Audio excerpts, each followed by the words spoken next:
અરવલ્લી જિલ્લાના મોડાસામાં પર્યાવરણ સંરક્ષણના સંદેશા સાથે એક ઘર એક વૃક્ષ અભિયાન અંતર્ગત વિદ્યાર્થીઓને છોડનું વિતરણ કરવામાં આવ્યું હતું। મોડાસા કેળવણી મંડળની મોડાસા હાઈસ્કૂલ, સર્વોદય હાઈસ્કૂલ અને બી કનાઈ હાઈસ્કૂલના વિદ્યાર્થીઓને છોડ આપવામાં આવ્યા હતા।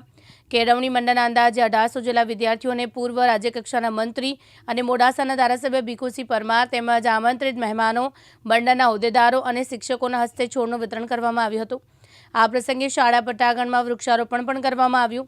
વિદ્યાર્થીઓને વધુમાં વધુ વૃક્ષો વાવી તેનું જતન કરવા માટે અપીલ કરવામાં આવી હતી। વૃક્ષ વંદનાનો કાર્યક્રમ યોજવામાં આવ્યો કેન્દ્ર સરકારની યોજના આ વૃક્ષારોપણ કરી આજે આપ ઉપસ્થિત શું કહેશો?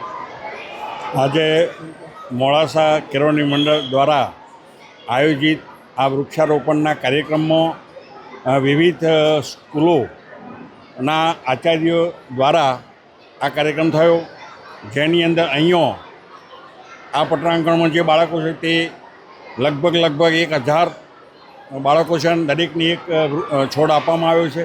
એવી જ રીતે કનાલ સ્કૂલમાં પણ 600 થી 700 બાળકોને ત્યાં પણ એક વૃક્ષ આપવામાં આવ્યું છે। એટલે આમ કુલ 1800-1900 છોડવાઓ વૃક્ષો આજે દરેક એમના ઘરે આ બાળકો એમને વાવશે અને એ ઉછેરશે, એનો મને સંપૂર્ણ વિશ્વાસ છે।